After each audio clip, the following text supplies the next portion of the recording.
We've all indulged in those ready-made meals at the supermarket, even though they're usually not the kindest to our wallets. Sir, is there a problem? I'm just making sure no one ever has to eat this. But there is one supermarket staple that continues to satisfy both our hankerings and our bank accounts: the rotisserie chicken. These slow-cooked supermarket saviors have been a favorite for frugal customers frantically seeking a scrumptious meal. But how are they so affordable? Is there some dark secret behind these tasty birds? Well, today we're finding out how rotisserie chickens are so cheap. But before we get started, be sure to subscribe to the Weird History Food channel.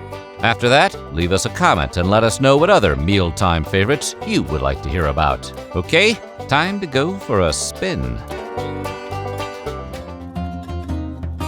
In medieval times, the period, not the restaurant, European citizens ditched the handheld sticks of their primitive forebears in favor of more sophisticated devices. Using hand-cranked levers, medieval cooks spun various meats from above a fire or coal-lit hearth until the food was adequately appetizing. Beef, pork, and roasted duck were popular choices among medieval families. But there was one protein in particular that always seemed to satisfy the lords and ladies of their time, even though Chick-fil-A was a long time coming. In fact, one legend asserts that King Richard the Lionheart got himself into hot water over a rotisserie chicken. According to the story, he was rumored to have ducked into a local dinery for roasted chicken behind enemy lines. The king's enemies, lured by the luxurious odors of fire-cooked fowl, seized the Lionheart at once and arrested him. Worth it. Unlike the French fry, the term rotisserie has its origins in France. The French word rôtir, or to roast, was expanded to rotisserie, meaning a restaurant or shop that sells cooked meat. Eventually, Parisian shops began selling skewered and fire-spun birds to the public, and by the late 1400s, rotisserie chicken had become a cultural mainstay. In fact, the most famous emperor in French history was a die-hard rotisserie fan. Prior to his unceremonious exile, Napoleon was said to be incredibly fond of spit-fired poultry. Such an aficionado was Napoleon that when he journeyed to the Egyptian capital, he was said to have toted 3 roast chickens along with him. By the 1950s, roasted chicken consumption was gaining traction across the globe. Due to ever-evolving farming techniques, chickens ready for culling were no longer relegated to the oldest hens in the hutch. But for one Peruvian farm, roasting young chickens was a necessity. Struggling to make ends meet, a Swiss expat named Roger Schuler decided to try out a new recipe. Charging just 5 soles for an all-you-can-eat cold-cooked chicken feast, Schuler's farm became a hotspot for diners in the capital of Peru.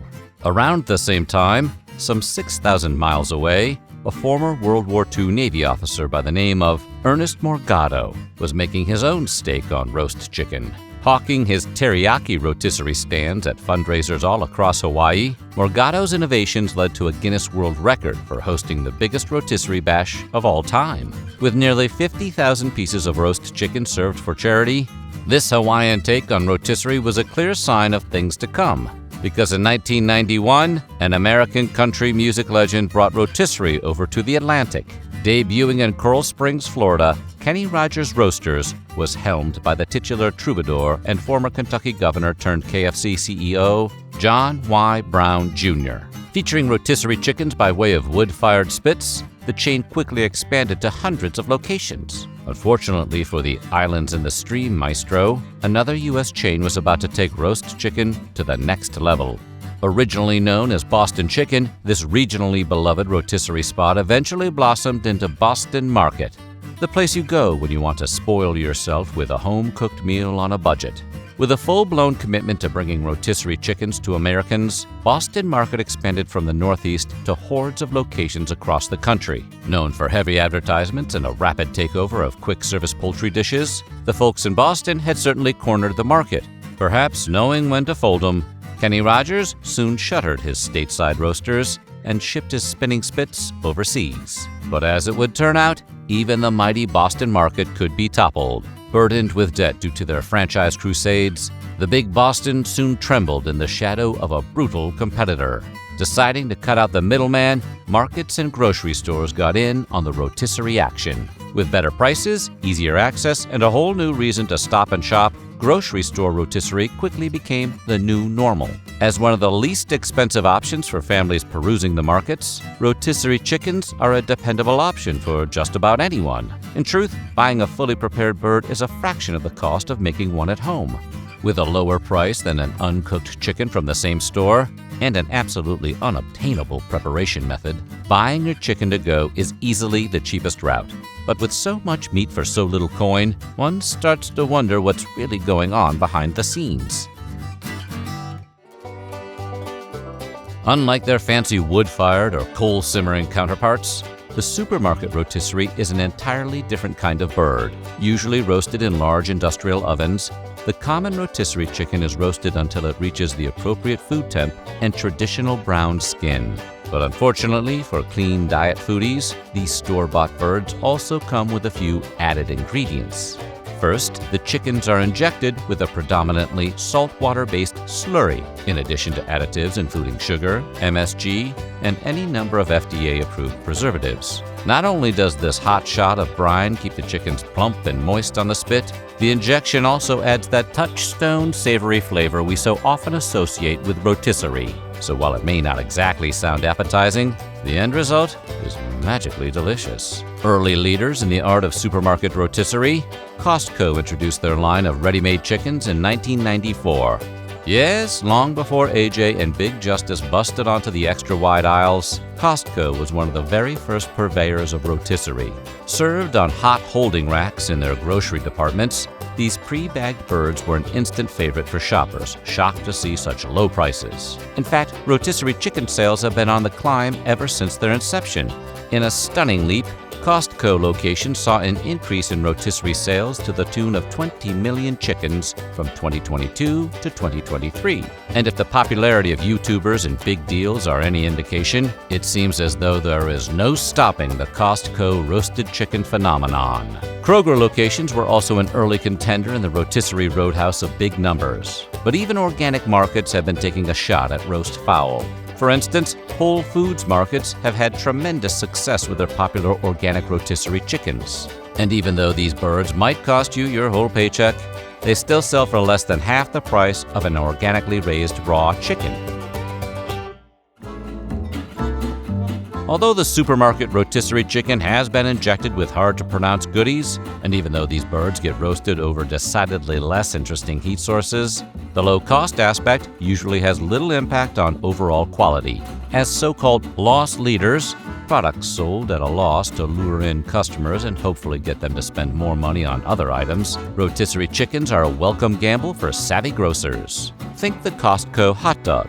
Hey, we did an episode on that. Although rotisserie chickens are rarely consumed in-store like the Costco hot dog, unless you're some kind of Kroger Hulk, they still give shoppers one more reason to stop by and grab a few items. Think of the rotisserie chicken as a pile of unlimited breadsticks from the Olive Garden, or a free soda refill at the gas pump. Because even though these deep sales and freebies may seem like a dumb decision, retailers know exactly what they're cooking. And for the modern shopper, that's a net positive. Because before Boston markets and grocery stores got a hold of the concept, rotisserie chickens weren't always such a steal. In fact, when adjusted for inflation, the price of a cooked chicken in the 1970s was far more expensive than they are today. Since 2009, Costco has maintained the low price of $4.99 for an entire rotisserie chicken, with Big Macs reaching astronomical figures. And in an age when a foot-long sub could break your budget's back, this is kind of a big deal. But aside from their blue light special appeal, rotisserie chicken prices come with a bit of a cost. Because much as they were in medieval times, the chickens selected for roasting are often pretty old, like way past retirement. These are Roger Murtaugh chickens. With hundreds or even thousands of raw chickens shipped to individual grocery stores each week, some of those birds simply don't fly off the shelves. Rather than take a financial hit and waste the life of an unfortunate feathered friend, many grocery stores instead choose to utilize their spoilage. That's right, most of your store-bought rotisserie chickens were probably set to expire, because once the chicken has passed the sell-by date, it can no longer be used to make profit. But by injecting these spinning hens with preservatives to then roast for hours, an entirely new product is formed. one that brings in droves of hungry customers. And hey, don't fault your local market too much for pulling the nearly spoiled chicken over our eyes. There are plenty of other examples of these methods that stores deploy every day. From clearance items dangerously close to the waste bin, to going away racks filled with products that will never again see the light of day, deep discount shopping is a pretty common supermarket experience. But not every chicken is worth crowing about. For the last several years, many shoppers have complained of a soapy taste in Costco's rotisserie chickens. While some investigators believe these sudsy-tasting rotisserie poultry products are the result of poor farming, others think those pesky additives might be to blame. Sodium phosphate, a substance commonly injected into rotisserie chickens, is known to taste of soap at high levels. So are these slow-cooked Costco birds being amped up with more phosphate than anyone should ever be allowed to ingest? Or have our taste buds simply evolved to suffer cilantro-like consequences? Maybe it's time to cut back on the rotisserie. Although rotisserie chickens continue to be a leader in sales for many grocery stores like Costco, the overall impact on consumers and retailers has yet to be revealed. With their continued insistence on $5 birds, Costco claims it is close to selling 100 million units a year. But just a decade ago, those numbers weren't so high, and they claimed a loss of nearly $50 million annually. Whether or not Costco rotisserie chickens still operate at a loss is unclear. But one thing is certain, shoppers want their roasted hens. People worldwide now eat more chicken than ever, and in America, that has led to supply chain issues and ever-rising costs. So it is nice to have a golden hunk of penny-pinching poultry to depend on. So what do you think? Are you a fan of rotisserie chicken? Let us know in the comments below, and while you're at it, check out some of these other weird history food videos.